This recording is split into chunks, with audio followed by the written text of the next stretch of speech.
Assalamualaikum warahmatullahi wabarakatuh.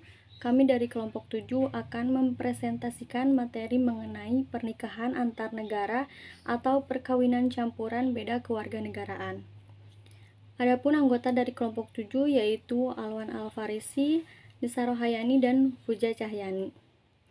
Yang pertama ada perkawinan campuran beda kewarganegaraan menurut Statblad 1898 nomor 158. Sebelum diundangkannya Undang-Undang Nomor 1 Tahun 1974 tentang perkawinan, perkawinan campuran itu diatur dengan Koninklijk Beslissing tanggal 29 Desember 1896. Peraturan ini disebut dengan Regeling of de Gemeente Huwelijke S yang selesai dibuat pada tahun 1896 dan diundangkan pada tahun 1898. Menurut Regeling of de Gemeente Huwelijke S 1898 nomor 158 yang dinamakan perkawinan campuran ialah perkawinan antara orang-orang yang di Indonesia tunduk kepada hukum-hukum yang berlainan. Menurut GHR, antara orang-orang yang di Indonesia tunduk kepada hukum-hukum yang berlainan dengan tidak ada pembatasan. Hukum yang berlainan adalah disebabkan karena salah satunya adalah perbedaan kewarganegaraan. Selanjutnya, perkawinan campuran beda kewarganegaraan menurut Undang-Undang Nomor 1 Tahun 1974 tentang perkawinan. Pada pasal 57 menyebutkan bahwa yang dimaksud dengan perkawinan campuran ialah perkawinan antara dua orang yang di Indonesia tunduk pada hukum yang berlainan karena perbedaan kewarganegaraan dan salah satu pihak berkewarganegaraan Indonesia.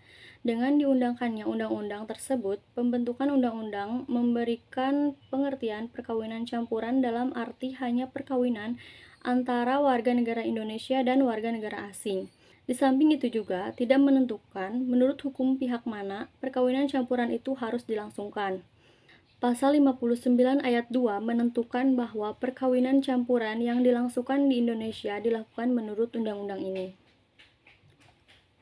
Untuk dapat melangsungkan perkawinan campuran ini supaya perkawinannya sah, maka ketentuan sebagaimana diatur dalam pasal 2 Undang-Undang Nomor 1 Tahun 1974 tentang perkawinan harus dipenuhi, artinya perkawinan bagi mereka harus sesuai dengan ketentuan hukum agamanya dan kepercayaannya.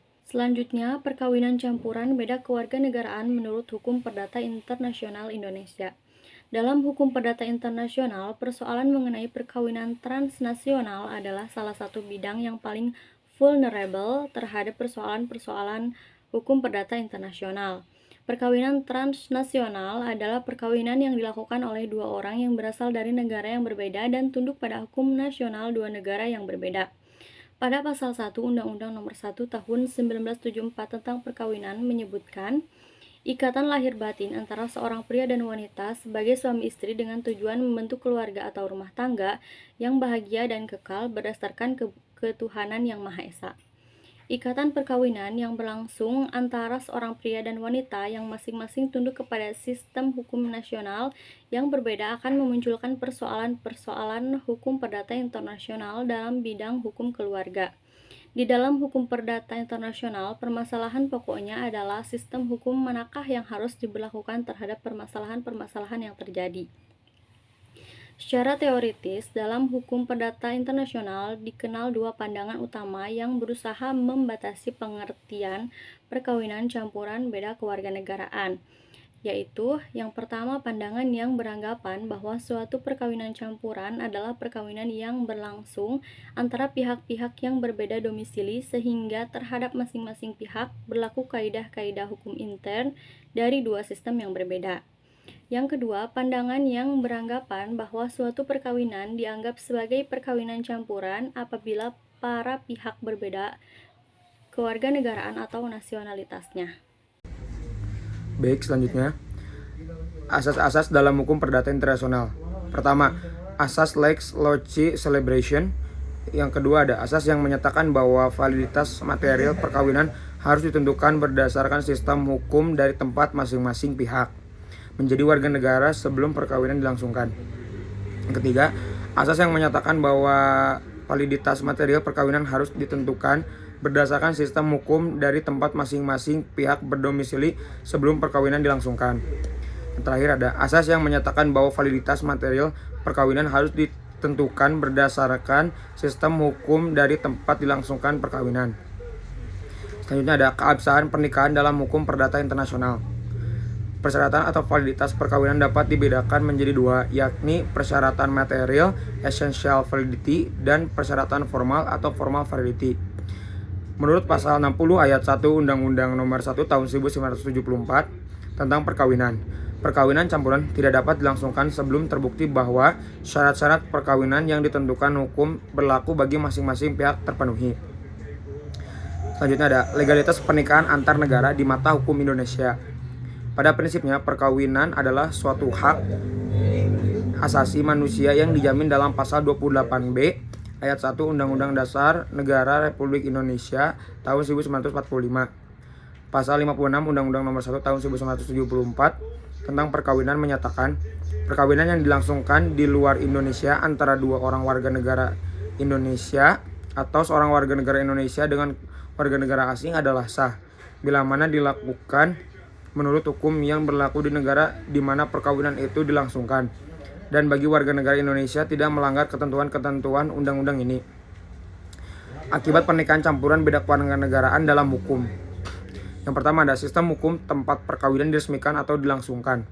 Yang kedua ada sistem hukum dari tempat suami istri bersama-sama menjadi warga negara setelah perkawinan. Yang ketiga, sistem hukum dari tempat suami istri berkediaman tetap bersama-sama setelah perkawinan. Yang terakhir ada dokumen persyaratan pernikahan untuk warga negara Indonesia. Syarat nikah untuk calon mempelai WNI yang akan menikah dengan WNA hampir mirip dengan dokumen persyaratan pernikahan satu negara, yaitu surat pengantar RT dan RW yang menyatakan bahwa tidak ada halangan untuk melakukan pernikahan. Formulir N1 dan N2 dan N4 dari kelurahan kecamatan. Formulir N3 khusus yang menikah di KUA. Surat persetujuan mempelai yang harus ditandatangani oleh kedua mempelai. Fotokopi KTP merupakan syarat sah nikah, fotokopi akta kelahiran, data orang tua calon mempelai, fotokopi kartu keluarga, buku nikah orang tua hanya untuk anak pertama, dan 2 orang saksi pernikahan dan fotokopi KTP yang bersangkutan. Pas foto 2x3 4 lembar dan 4x6 4 lembar. Bukti pembayaran pajak bumi bangunan PBB terakhir, dan yang terakhir ada prenup atau perjanjian pernikah.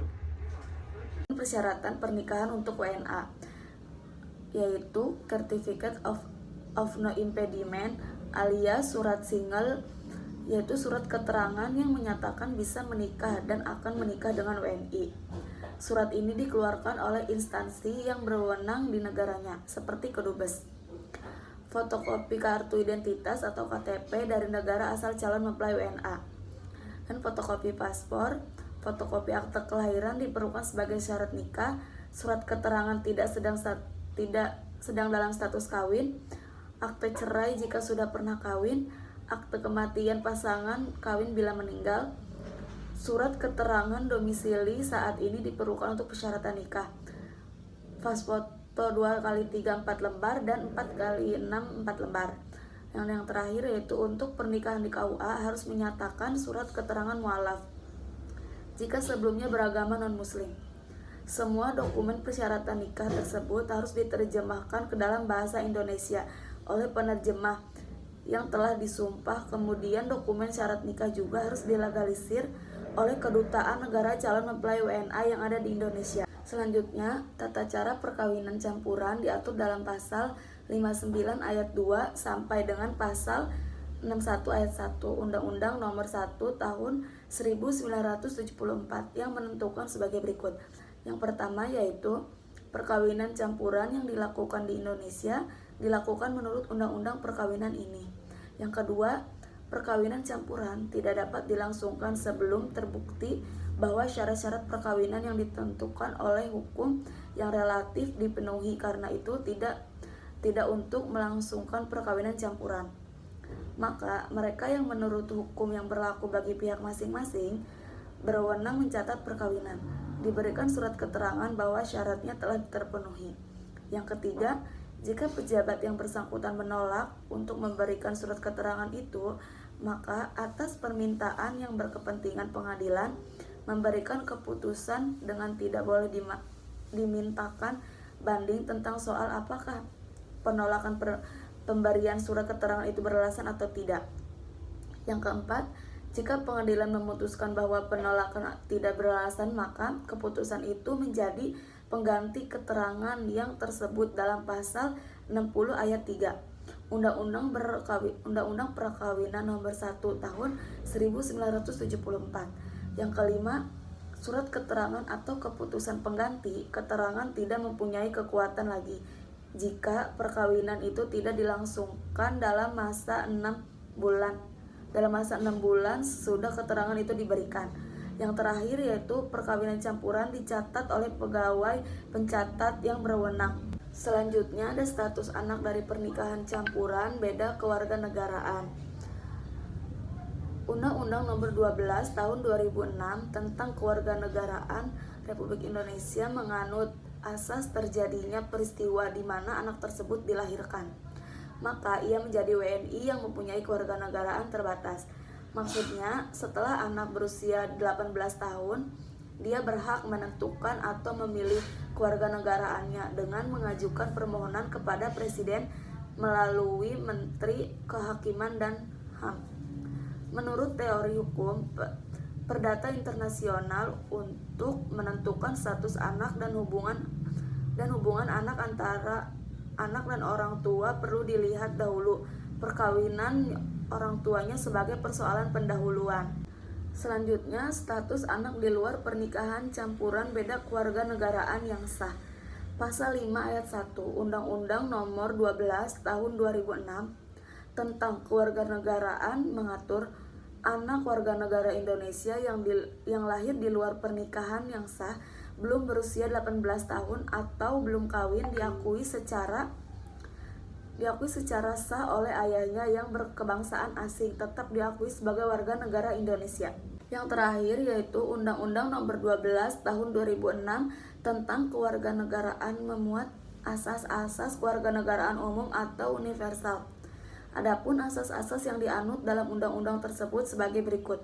Yang pertama yaitu Asas-Lus Sanguinis, Law of the Blood. Yang kedua, Asas-Lus Soli, Law of the Soul, secara terbatas. Yang ketiga, asas kewarganegaraan tunggal. Yang terakhir, asas kewarganegaraan ganda terbatas. Sekian presentasi dari kelompok kami. Mohon maaf apabila ada kekurangan ataupun kesalahan. Wassalamualaikum warahmatullahi wabarakatuh.